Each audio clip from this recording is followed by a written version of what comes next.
What is going on, YouTube? Welcome back to the channel. This video kind of started a few weeks ago and I've got a lot to catch you guys back up on, but this is the current state of the Jeep. There's no bed, so today we're fixing that.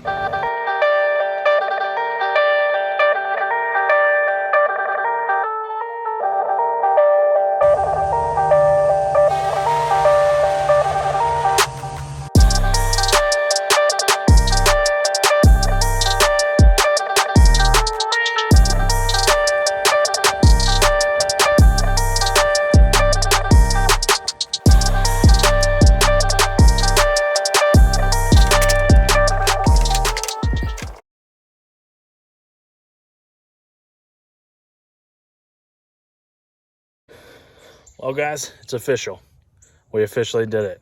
We officially broke down and decided to buy a brand spanking used welder. All right, so here's what I got. It is Hobart 140.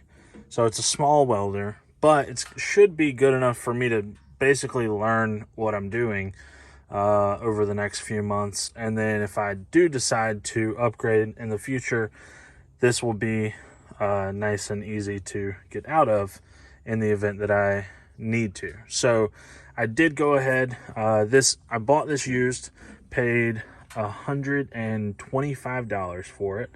And I thought that was a pretty decent deal considering what it came with. So it does have one spool of flux cord wire there already, and they did give me a second spool. Chances are I'm probably not going to be using flux cord. I am going to go with a gas setup and do the whole thing. So chances are I will not need that, but at least I have it if I decide that I want to mess with it.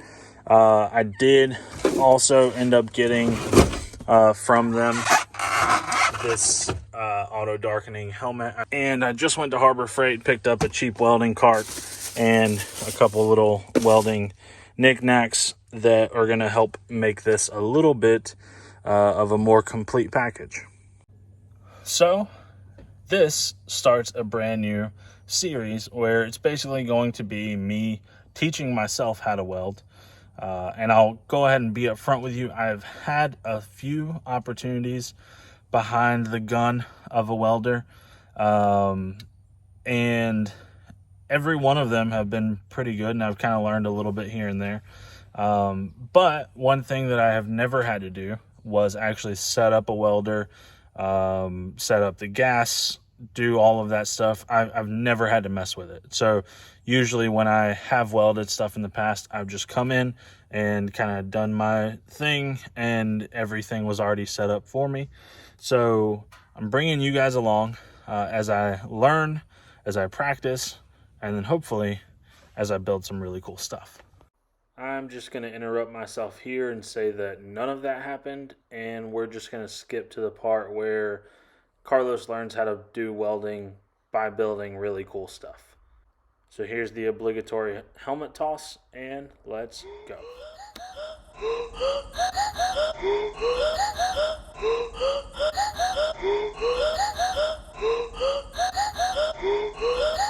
Alright, so I don't know if this is a good bead or not. It looks like it is, but it's probably a little bit cold. I don't know if the temperature of the metal actually makes a difference either. This one came out okay. Again, I'm welding over top of the welds that I already had on there before, so I'm going to end up grinding all of that down. I just want to make sure it's stuck together before I grind it all back down, and we'll just kind of go from there. But it makes a hell of a difference when you can actually see what you're working with.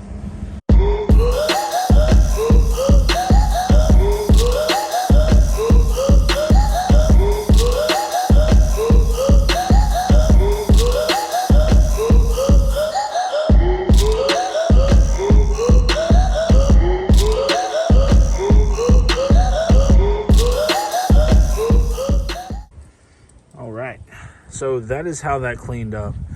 The gap that's here, I'm gonna figure out how to go about I want that to be straight, obviously. So maybe I can build up a little bit of material there. As far as the welds go, see if I can get it to focus. As you can see, there's the one kind of hole there in the middle, and this edge, there's quite a bit that's of like, you can actually see daylight through there. So what I'm actually going to do is weld that part from inside, so it'll close that up, because I really like the angle that's here on the outside. I don't want to mess that up too much. So I can probably come back and hit that again and then just grind it down one more time. But I'm going to weld that in from the inside, see how that goes. And if I have to hit the outside, I'll do that. Now this corner, however, this was where I just took a pie cut out of the top and bent it. So don't have to worry about that. And this will be at the very back of the Jeep. So the furthest back point is actually going to be nice and rounded there. But I do want to make these corners match if at all possible. That weld on the top seems to be pretty good. We're going to get into it and grind that down a bit and see what we're left with. Alright guys, so today is a new day. It's been about a week since I finished that up, and all of the corners came out pretty good, so I went ahead and had my buddy Will come back over today so that he could just kind of help me get an idea of where this is going. As you can see, we went ahead and pulled the flatbed, the aluminum flatbed off, and we are just kind of mocking up position for the new flatbed. All right, trying on the bed for size. As you can see, I have about 5 inches past the frame rail, which is about a foot shorter than the last bed, and it can actually still move forward a tiny bit, but as far as to the sides, looks like we can budge it a little bit to the middle. It should be just about dead even on the body. But yeah, not a bad start. So I am going to raise the bed. It's going to be about the same height as the last bed, but just for reference, I wanted to go ahead and set it here on the tires and kind of see where we're at. That raising the bed is actually going to be the next part of what we're going to do. We've got to measure and cut the upright supports. Instead of doing the uprights next, I decided to go ahead and do the cross beams. This is actually just going to be 1/4 inch angle iron, and it's going to be exactly what I need to support the wooden boards as we get those laid down in the future.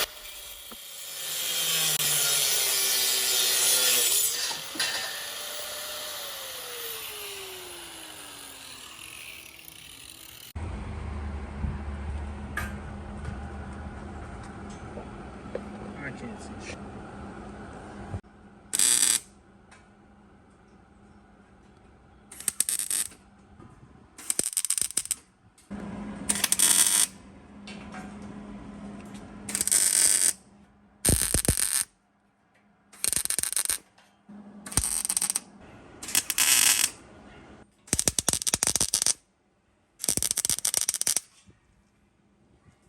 All right, so this is where we're at. Got the frame built. I have the crossbars, which are going to add some support for the wooden beams. Yes, I'm going to use wood for the bed again. I really like that look. This time I'm going to do it with all new boards, so it'll look very clean.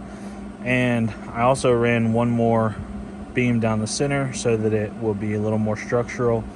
These are going to be perfect to screw into, but they're not going to add a ton of rigidity without that middle beam there. So from here, the next part is going to be to throw that onto the Jeep and start measuring for the uprights so that we can actually raise it up off the frame. And this go around, we are actually going to be welding the bed to the frame instead of having it be a bolt-on option. we're doing that because I don't see there being another bed in the future for this monstrosity. All right, guys, so I got this incredibly high-tech method of raising the bed into position so that I can make measurements. And my last bed actually came up to right about this line in the fiberglass. It was actually a hair below. I'll put a picture in here in the video. But that's kind of where I want to be. This bedside is actually going to be 2 inches shorter than the old one. The old one did kind of hinder me as far as up travel right here. And with the tire, I would always rub on it. So I'm hoping that with the shorter side, it's going to give me right exactly where I need to be up travel wise. So the way that this is going to work is I'm going to measure from the bottom of this bed rail, don't mind this, to my body mount. And I'm going to make sure those are exactly the same on both sides so that the front will be perfectly level. Once I get back to the back, I still need to kind of figure out exactly how I'm going to do this. I believe what I'm going to do is take a piece of steel and come down and weld to the top of the frame rail here and here. And as you can see, I'm going to have to square that up a little bit before I do. But as for the back side of this, I'm going to have to plate it off somehow, whether it's at an angle or straight down, because I am going to have to be able to mount taillights and license plate on the back of the bed here. All right, we're getting somewhere.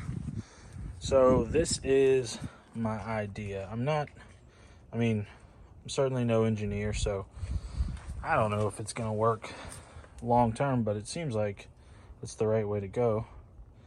So coming off of the body mount there, and then in the rear, coming off the back of the frame, I will also have at least one more upright coming down the side there as well. So there's going to be at least 2 side uprights, maybe a third coming here, with the goal being that eventually I want to plate the side of the underside of the bed just to kind of cover all of that up, because you don't need to see all the frame and all that stuff. So we'll figure that out at some point. And actually, it's probably going to end up having to be something like that, some sort of wheel arch, just kind of covering it. But this is where we're at currently, and yeah, I'm just gonna get back to it. There we go, guys. I know I haven't really shown a whole bunch of the welding part, but in reality, I think you guys kind of get the idea. I'm just tacking this all together here. It's definitely not pretty as far as the welds go. When we do the final weld up, I'll make sure all those welds are pretty. But as you can see, got good cab clearance, and the form is basically exactly what I was wanting. So it's a nice big basket of sorts. This is literally what I was hoping for. I'm stoked.